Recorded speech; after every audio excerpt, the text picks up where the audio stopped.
So, we have shocking news reported from a large grocery store chain that will have an impact on your food and the safety of your food, what you eat, and what you're feeding to your family. Meanwhile, the automotive industry is slowly collapsing, and lots of folks are about to lose their paychecks if they haven't already. And if you work for this car maker, you may be on the receiving end of a terrible email soon, and you may want to start preparing to look for a new job. While FedEx contractors are preparing for a very bad and financially tough holiday season that is looking like it may spell disaster for us all. Beware of the shipping delays this holiday season. At least one third of FedEx Ground's delivery network is reportedly at risk of collapse ahead of the holiday rush. What a lot of people don't know is that FedEx Ground actually contracts out 100% of their entire network. The person coming to your door wearing a FedEx uniform, driving a FedEx truck, is not actually a FedEx Ground employee.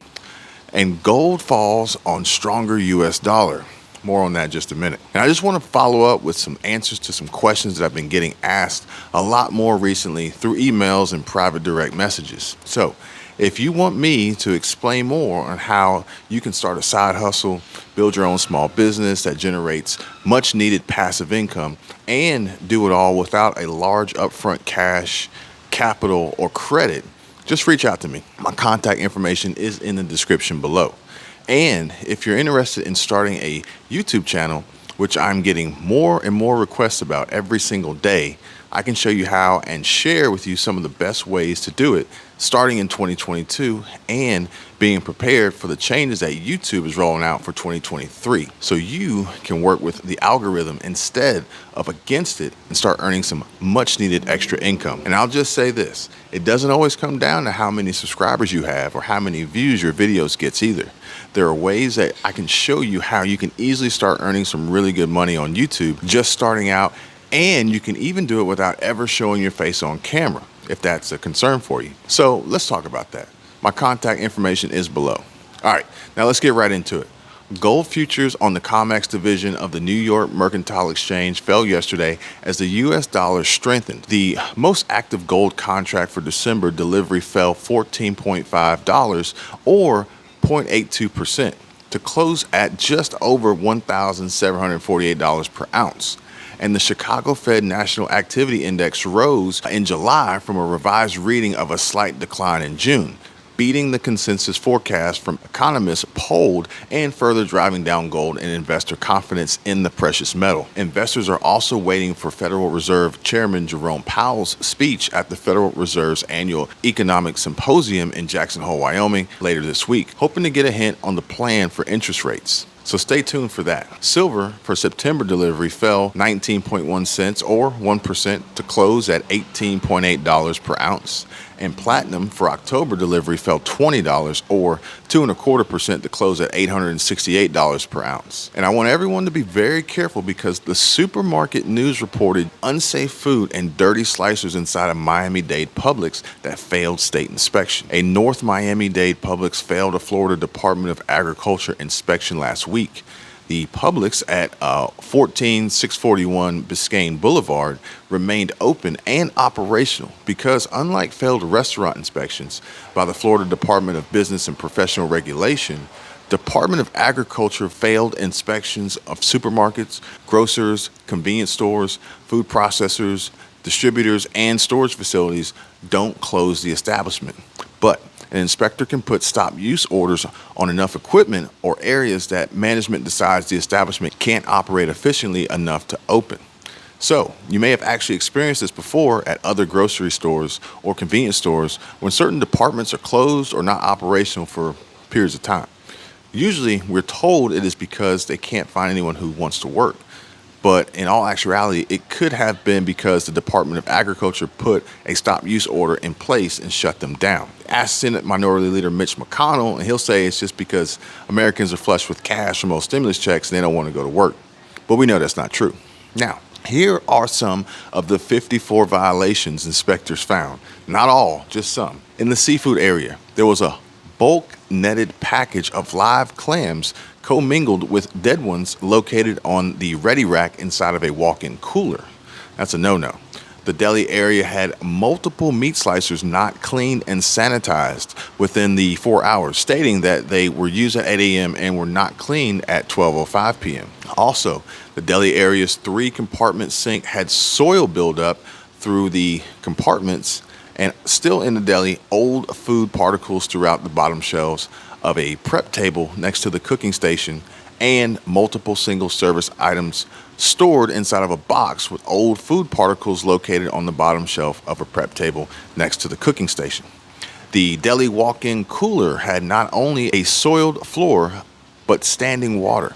The bakery also displayed old food particles throughout the floor located inside the walk-in cooler, or the retail area had multiple packages of in-house sliced cheese in the Boar's Head display cooler that measured 43 to 45 degrees. Proper food safety says that they need to be kept at 41 degrees or below. Also, deli area, cooked ribs, chicken, and a container of rice that needed to be kept above 135 degrees, measured at 118 to 125 degrees. And I thought it was just the restaurants that we needed to be wary of, because here recently, lots of food tastes different. At least I've noticed that. But I can see this is going to expand to the grocery stores too, unfortunately. Soon, nothing you buy will be considered safe to eat, and you may just need to grow, catch, and or take down your own food to be sure it is safe to eat and feed to your family. And this after Publix takes a Q2 bottom line hit, further driving the overall impact of market instability. Now's the time to prepare, y'all. Pay attention to the warning signs. Publix supermarkets kept up strong sales growth in the fiscal 2022 second quarter, but took a hit to the bottom line as a result of a volatile stock market. Second quarter sales totaled $12.9 billion, but the Lakeland, Florida-based supermarket chain, however, noted that investments pulled down earnings results for the 2022 second quarter, and in turn, the company's stock price, causing the share price to drop while bringing down total profitability for the company. These are the types of business ventures that cause employees to lose their jobs without warning in stores that seem to be operating efficiently and profitably. But man, I hope Publix didn't invest in the volatile cryptocurrency market, because that's a good way to lose your ass. I mean, I wonder how many other businesses are on the edge as a result of bad investments in the stock market and in crypto. And they all do it too. Could be a company you work for. Publix CEO Todd Jones said in a statement, "Unfortunately, our results were not enough to offset challenges in the stock market, and I continue to be proud of our associates for making shopping a pleasure at Publix." It sounds to me like he's had media training. What do you guys think? But second quarter net income was $628.4 million, which is a big number, but it's still down from $1 billion in 2021. This is not a good sign. Grocery stores taking on losses like this can have a serious impact to our food security and increase the likelihood of food shortages taking on new shapes in the near future. Publix enacted a 5-for-1 stock split earlier this year, which adjusted the share price from $68.80 to $13.76 a share. But remember, Publix is an employee-owned company, and Publix doesn't publicly trade its shares, which are available for sale only to current Publix associates and board members. Profit loss and unsafe food does not equal a winning combination for the grocery chain. But businesses are going to start feeling the pain more and more, and their employees will be the first to suffer before the shareholders. But if you're an employee and a shareholder, then it's kind of like a double whammy. And you may not have heard, but Ford just announced they are cutting 3,000 jobs to fight profit loss, high prices, and inflation. About 3,000 white-collar workers at Ford Motor Co. will be losing their jobs as the company cuts costs.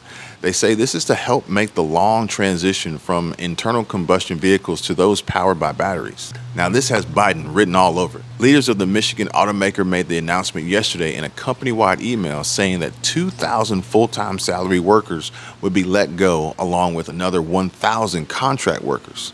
At this time, Ford's 56,000 union factory workers are not affected. But speaking of union workers, I have some very important information to share with you about the railroad workers union strike that could shut down potentially 30% of the U.S. supply chain and cause many families to feel the squeeze like never before. So I want you to stay tuned for that. But the job losses at Ford come at a time of unprecedented change in the auto industry that for more than 100 years has made a living by selling petroleum-powered vehicles. So I guess it's time for you to place your order for that new Tesla. Governments across the globe are pushing to eliminate combustion automobiles to mitigate the impact of climate change. And companies like Ford are beginning to set the tone for their wind down of their combustion. Ford has said it plans for half of its global production to be electric vehicles by 2030. And we will have to wait and see how many jobs will be lost and or at risk as Ford and other car makers ramp this initiative up. Executive Chairman Bill Ford and CEO Jim Farley said in the email to employees that Ford will provide severance, benefits, and significant help for the workers to find new jobs. Good luck with that one. And they wrote that Ford has a chance to lead in the new era of connected and electric vehicles. Now, too bad you won't be included in that new era, even though, after having worked for the company as a loyal, hardworking employee for many, many years, they're going to send you an email and let you know you're fired. Now, the email said building on this future requires changing and reshaping virtually all aspects of the way we have operated for more than a century. And it means redeploying resources and addressing our cost structure, which is uncompetitive versus traditional and new companies. Farley and Ford wrote that the company examined each team's shifting work to decide where cuts would be made. The company determined that its cost structure wasn't competitive with General Motors, Stellantis, and Tesla. Now, Ford has said previously that it has a target of cutting $3 billion in annual internal combustion vehicle structural costs by 2026, and that isn't that long from now. So they'll be moving fast with these cuts and layoffs to meet their targets and projections. They got to keep these shareholders happy. Now, the email said we are eliminating work as well as reorganizing and simplifying functions throughout the business. And that screams automation and technology replacing human beings, and the people who do get to stay will be under so much intense pressure and added workload, it will be like walking on a tightrope at all times. But that's just how I take it. One false move and you fall to the unemployment line. Now, Farley has said repeatedly that the company's global workforce of 182,000 is too large, and it needs to trim costs and simplify processes so it can move faster as it transitions to electric vehicles. 182,000 is too large. People are going to lose their jobs. The company already has restructured in Europe, Asia, and India, so U.S. is up next. And company spokesman T.R. Reid said Ford will continue to change with the industry and more job losses are possible. And he added that with the fast pace of this industry, we're going to manage the business smartly for these rapidly evolving priorities. Ford shares are already under pressure after a $1.7 billion verdict against the company related to a vehicle fatality in Georgia. So they're going to be watching every penny closely and every would-be employee or overhead expense even closer.